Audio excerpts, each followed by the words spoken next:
કરેલો પરાભવ. બીજા દિવસે વિરાટનગરની ઉત્તર દિશામાં રહેલી ગાયોને દુર્યોધને હરી લીધી. તે ખબર ગોપાલે સત્વર આવી અંતપુરમાં રહેલા વિરાટપતિના પુત્ર ઉત્તરકુમારને કહ્યા.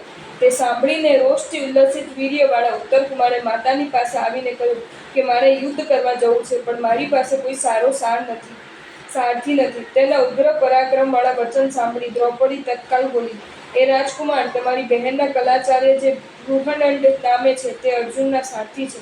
તે પુરુષ તમારા પણ સારથી થશે.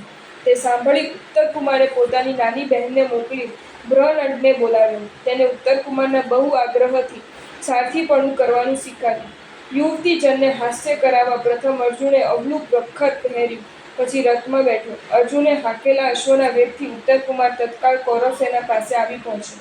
ભીષ્મ, કૃપાચાર્ય, કર અને દુર્યોધન ઇત્યાદિથી ગર્વિત એવું સૈન્ય જોઈ કંપાયમાન થતા ઉત્તરકુમારે અર્જુનને કહ્યું, હે બ્રહ્મનંદ, સૂર્યના તેજ વડે છલકતા શસ્ત્રોને ધારણ કરનારું અને સર્વ ઠેકાણે પ્રસરી ગયેલું આ સૈન્ય હું જોઈ શકતો નથી. અર્જુને હાસ્ય કરીને કહ્યું કે હે કુમાર, તમે ક્ષત્રિય કુળમાં ઉત્પન્ન થયા છો, પ્રથમ પરાક્રમની વાત કરી છે, તો હવે પાછા જઈને સ્ત્રી વર્ગની આગળ શું કહેશો? રણ કરવામાં સ્નેહ ધરતા ક્ષત્રિયોનું જીવિત શત્રુઓનો નિગ્રહ થાય તો રાજ્યના લાભને માટે થાય છે, અને મરણ થાય તો કીર્તિના લાભને માટે થાય છે. તે સાંભળી ભયાતુર થયેલો ઉત્તરકુમાર બોલ્યો, મૃત્યુ પામ્યા પછી કદલી જેવું નિસાર કીર્તિફળ મારે જોઈતું નથી. એમ કહી વિરાટપતિનો કુમાર રથ ઉપરથી પડતું મૂકીને ભાગવા લાગ્યો. તેની પાછળ અર્જુને પણ રથ ઉપરથી ઉતરી પડી તેને પકડી પાડીને કહેવા માંડી, રે કુમાર, ધીર થા, હું અર્જુન છું, તું મારો સારથી થા, જેથી હું શત્રુઓને જીતીને તેની કીર્તિ તને અપાવીશ. માટે નિર્ભય થઈ ફળની શંકા કર્યા વિના પહેલા શમી વૃક્ષ ઉપર સભાકારે આચ્છાદિત કરેલા મારા ધનુષ્યને ધાથા અહીં લઈ આવ. એવી રીતે પોતાનું અને બંધુઓનું સ્વરૂપ કહીને ધનંજય અસ્ત્રો લીધો. તે ઉત્તરકુમારને સારથી કરી રથમાં બેસીને શત્રુઓની સન્મુખ ચાલ્યો. અહીં ભીષ્મે ભયંકર શંખ ધ્વનિથી અર્જુનને ઓળખી દુર્યોધનને કહ્યું કે આ સ્ત્રીનો વેશ ધારણ કરનાર અર્જુન છે. આજે યોગ્ય સમય પ્રાપ્ત થયેલા તને તે જરૂર મારશે. માટે ત્રણ જગતને હર્ષ કરવા માટે હમણાં તેની સાથે સંધિ કર, નહીં તો સૈન્યના ચોથા ભાગથી રક્ષિત થઈ ગાયોના સમૂહ સાથે હું ગુપ્તપણે ચાલ્યો જાઉં. રાજાનું રક્ષણ કરવું જોઈએ એવી નીતિ હોવાથી અમે તારા આંતરામાં રહીશું. ભીષ્મ પિતામહનો આ વિચાર સાંભળી ભીરુ દુર્યોધને સૈન્યના ચોથા ભાગ સાથે ગાયોને લઈને સત્વર ત્યાંથી પલાયન કરવા માંડ્યું. તે જોઈ અર્જુને ઉત્તરકુમારને કહ્યું, જુઓ કુમાર, આ દુર્યોધન મારા ભયથી નાસી જાય છે, માટે તેની પાછળ ઘોડાને હાંકો. તત્કાલ ઉત્તરકુમારે પ્રેરેલો રથ દુર્યોધનના સૈન્યની પાસે આવી પહોંચ્યો. પછી અર્જુને પોતાના શંખ એવો ફૂંક્યો કે તેના નાદથી મોહિત થયેલી ગાયો ઊંચા પૂંછડા લઈને સ્વયં વિરાટનગર તરફ પાછી વળી. ત્યારબાદ અર્જુને, હવે તું શું જઈ શકીશ, માટે ઊભો રહે અને ધનુષ્યને સાધ.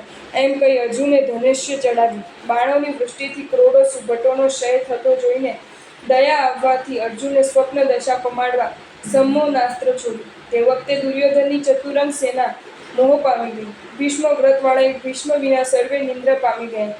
ત્યારે અર્જુને ઉત્તરકુમારને કહ્યું કે હે કુમાર, દુર્યોધનના, કર્ણના અને બીજાઓના જે વસ્ત્રો છે તે વેગથી ઉતારી અહીં લઈ આવ. તેને તત્કાલ તેમ કર્યું. પછી બાણ વડે ભીષ્મના ઘોડાને મારીને અર્જુન નગરમાં આવ્યો અને શત્રુનું સૈન્ય ઉપદ્રવિત થઈ નાસી ગયું.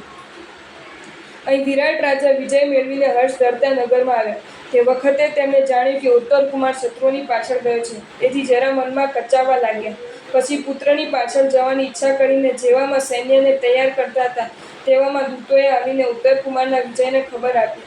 રાજાએ હર્ષથી નગરમાં ઉત્સવ કરાવ્યો અને પોતે આનંદથી રાજસભામાં કંકુ મુનિની સાથે સોગાઠાબાજી રમવા લાગ્યા.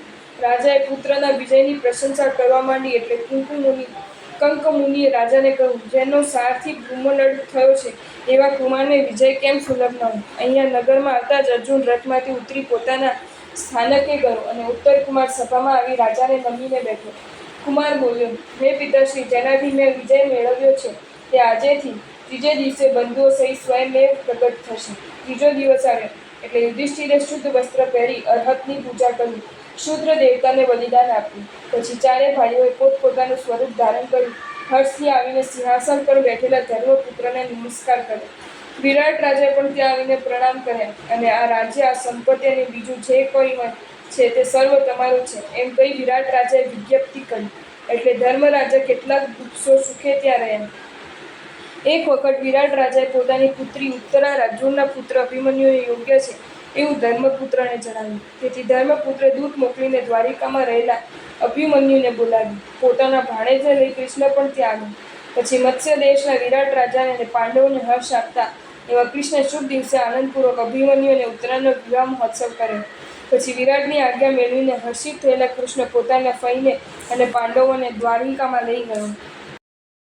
જો તમને આ વિડીયો ગમ્યો હોય તો આ વિડીયોને લાઇક કરો અને શેર કરો અને આવા જ નવા વિડીયો જોવા માટે જૈન ફેક્ટ્સ એન્ડ સ્ટોરીઝની ચેનલને સબસ્ક્રાઈબ કરો. ધન્યવાદ.